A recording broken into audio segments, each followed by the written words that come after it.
नमस्कार दोस्तों। कल की जो हमारी क्लास थी उसमें हमने माध्यमिक शिक्षा बोर्ड राजस्थान द्वारा आयोजित बोर्ड परीक्षा के सामाजिक विज्ञान विषय के जो महत्वपूर्ण प्रश्न थे उनके बारे में हमने पढ़ा। और आज की जो हमारी क्लास होगी इसमें जो बचे हुए सामाजिक विज्ञान के कुछ महत्वपूर्ण प्रश्न हैं उनके बारे में मैं आपको बताऊंगा। तो आपसे निवेदन है कि उन प्रश्नों को आप नोटबुक में ऐड करके अच्छे से तैयार करें और जब ये परीक्षा होगी तो इसमें अच्छे से उनका आंसर दे के अच्छे से प्राप्तांक प्राप्त कर पाएँ। तो देखिए आज का जो हमारा प्रश्न है सबसे पहले वो है बहुउद्देश्य नदी घाटी परियोजना के बारे में आप क्या जानते हैं। नदी के पानी को बांध बनाकर रोका जाता है और उसको सिंचाई के लिए, पेयजल के लिए और बिजली बनाने के लिए अन्य उद्देश्यों की पूर्ति उस पानी से की जाती है। तो इस प्रकार की जो परियोजना होती है उसे बहुउद्देश्य नदी घाटी परियोजना कहा जाता है। तो इसके बारे में आपको अच्छे से तैयार करना है। इसके कुछ फ़ायदे भी हैं, इसके कुछ नुकसान भी हैं, तो उनके बारे में आपको अच्छे से तैयार करना। आने वाला प्रश्न है, कई बार पुटअप हो गया है वह प्रश्न है, तो एक बार दोबारा देखना। बहुउद्देश्य नदी घाटी परियोजना के बारे में आप क्या जानते हैं, इसके लाभ तथा हानि दोनों। उसके बाद में नेक्स्ट प्रश्न, जल प्रबंध का क्या अर्थ है, जल प्रबंधन किसे कहते हैं तथा जल स्वावलंबन की क्या आवश्यकता है, जल स्वावलंबन की आवश्यकता क्यों है, इसके बारे में आपको अच्छे से तैयार करना है। परीक्षा की दृष्टि से बहुत ही महत्वपूर्ण प्रश्न है। एक बार दोबारा देखें, जल प्रबंधन का अर्थ व जल स्वावलंबन की आवश्यकता के बारे में बताइए। उसके बाद में नेक्स्ट प्रश्न, स्थानांतरित अथवा जूमिंग कृषि के बारे में बताइए। स्थानांतरित, एक स्थान को छोड़कर दूसरे स्थान पर कृषि की जाती है, जूमिंग कृषि, इसके बारे में आपको बताना है। तथा मुद्रादायिनी व वाणिज्य फसल से आप क्या समझते हैं। मुद्रादायिनी जो व्यापारिक उद्देश्य के लिए जो फसलें होती हैं जिसका उद्देश्य धन कमाना होता है, उनके बारे में आपको अच्छे से तैयार करना है, पूछा जाएगा आपसे प्रश्न। उसके बाद में नेक्स्ट प्रश्न है, जीवाश्म खनिज से क्या समझते हैं। जीवाश्म खनिज से आप क्या समझते हैं, जीवाश्म खनिज किसे कहा जाता है।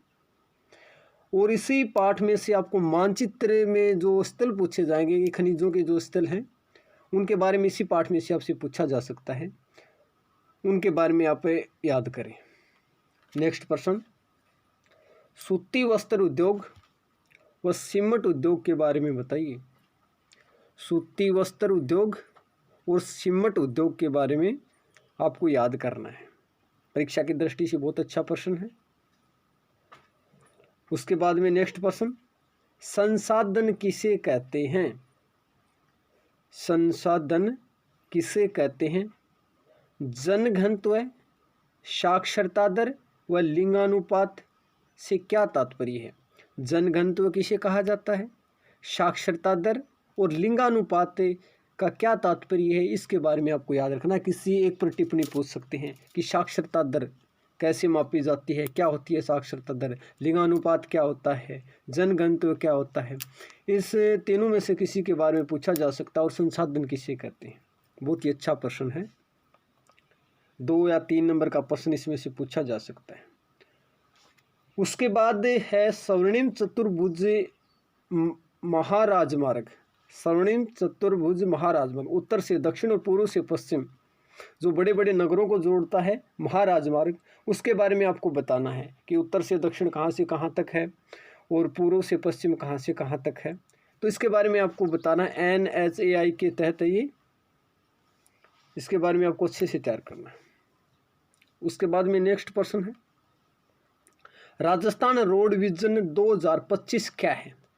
राजस्थान रोड विजन 2025 क्या है और सीमांत सड़कों का क्या महत्व है, इसके बारे में बताइए। जो सीमांत सड़कें हैं उनका क्या महत्वपूर्ण योगदान है, वो नागरिकों की कौन से उद्देश्यों की पूर्ति करती हैं, उनसे क्या फ़ायदा होता है जनता को, सीमांत सड़कों का जो महत्व है, विशेष महत्व है, उसके बारे में आपको अच्छे से तैयार करना। परीक्षा की दृष्टि से बहुत ही महत्वपूर्ण प्रश्न है, इसके बारे में आपको ज़रूर से ज़रूर पूछा जाएगा। या तो आपको राजस्थान रोड विजन 2025 के बारे में पूछ सकते हैं, या फिर सीमांत सड़कों का क्या महत्व है, इसके बारे में आपसे पूछा जा सकता है।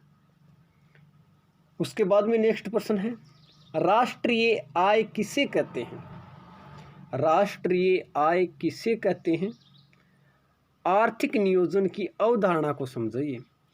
सबसे पहले तो हमें तैयार करना कि राष्ट्रीय आय किसे कहा जाता है, उसके बाद आर्थिक नियोजन की अवधारणा क्या है, आर्थिक नियोजन की अवधारणा क्या है, इसके बारे में आपको अच्छे से तैयार करना है।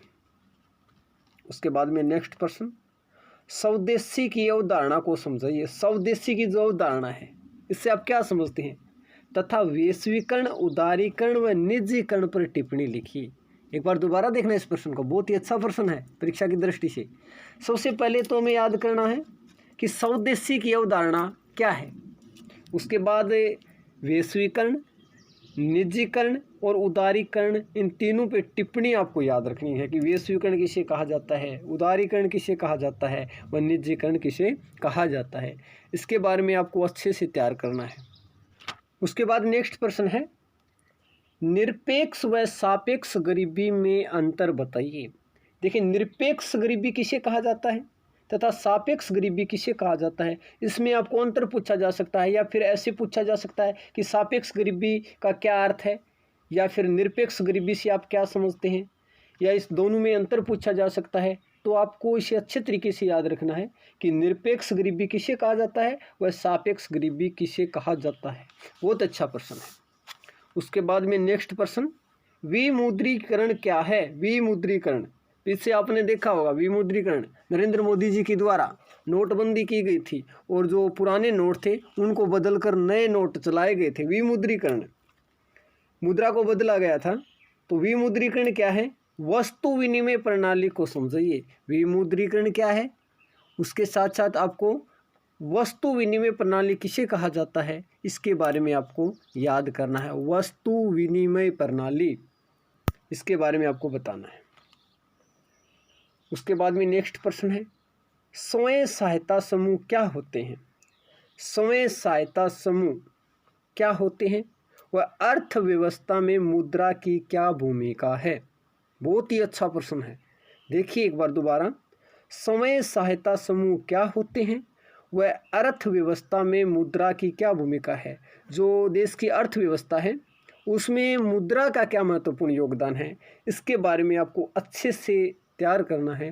परीक्षा की दृष्टि से बहुत ही अच्छा प्रश्न है कि अर्थव्यवस्था में मुद्रा की भूमिका और अर्थव्यवस्था में कृषि की भूमिका, ये दोनों बहुत ही अच्छे प्रश्न हैं कि भारतीय जो अर्थव्यवस्था है इसमें कृषि का क्या योगदान है और भारत की अर्थव्यवस्था में मुद्रा का क्या महत्वपूर्ण योगदान है। तो इसको आपको अच्छे से तैयार करना है। उसके बाद में लास्ट हमारा प्रश्न है आज का, वो है सूचना का अधिकार 2005, इससे आप क्या समझते हैं? पीछे तो उपभोक्ता संरक्षण अधिनियम के बारे में पूछा गया था आपसे, लेकिन अब की बार सूचना का अधिकार है 2005, इसके बारे में आपसे पूछा जाएगा। बहुत ही अच्छा प्रश्न है। सूचना पाने का अधिकार जो 2005 है, इसके बारे में आपको पूछा जाएगा, तो इससे आप अच्छे से तैयार करना। तो दोस्तों, जितने भी सामाजिक विज्ञान के महत्वपूर्ण प्रश्न थे जो बोर्ड परीक्षा के लिए अपना विशेष महत्व रखते हैं, उनके बारे में मैंने इन वीडियो के माध्यम से आपको बताया। तो मैं आपसे निवेदन करता हूं कि इनको आपको अच्छे से तैयार करना है और बोर्ड द्वारा आयोजित इस परीक्षा में अच्छे से अच्छे प्राप्तांक प्राप्त करने हैं। अपने गुरुजनों का, अपने माता पिता का नाम रोशन करना है। और ये जितने भी महत्वपूर्ण प्रश्न हैं इनको आप ज़्यादा से ज़्यादा शेयर करें ताकि इनका जो बेनिफिट है ज़्यादा से ज़्यादा विद्यार्थी उठा पाएँ और अच्छे से अच्छे नंबर प्राप्त कर पाएँ। दोस्तों, इनको आप ज़्यादा से ज़्यादा शेयर करें। Best of luck. धन्यवाद।